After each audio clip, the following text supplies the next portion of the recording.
తెలుగు రాష్ట్రాలలో సంచలనంగా మారిన మహిళా అఘోరి పల్నాడు జిల్లా అమరావతి అమరేశ్వర స్వామి దేవస్థానం గట్టు వద్ద హల్చల్ చేశారు. అఘోరి అమరావతి కృష్ణా నదిలోకి పుష్కర గట్టు వద్దకు నేరుగా కారులో వచ్చారు. కారు దిగకుండా కారుతో స్నానగట్టులోకి వెళ్లే ప్రయత్నం చేయగా పోలీసులు అడ్డుకున్నారు.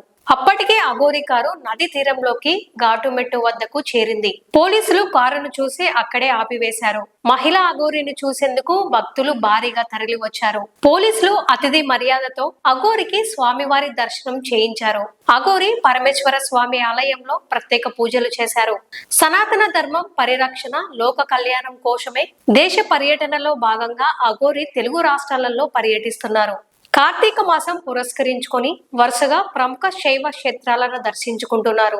అమరేశ్వర ఆలయంలో తనను కలిసిన మీడియాతో అఘోరి మాట్లాడుతూ సనాతన ధర్మం పరిరక్షణ లోక కళ్యాణం కోసం తాను హిమాలయాల నుంచి జన సంచారంలోకి రావడం జరిగిందని అన్నారు. హిందూ దేవాలయాలపై దాడులు, మహిళలపై అత్యాచారాలు, హిందూ దేవాలయాలపై దాడులు, మహిళలపై అత్యాచారాలు, హిందూ దేవాలయాలపై దాడులు, మహిళలు బాలికలపై అత్యాచారాలు ఆపేందుకు ప్రభుత్వాలు కఠినంగా చర్యలు తీసుకోవాలని, ఇటువంటి వారికి కోసి కారం పెట్టాలని హెచ్చరించారు.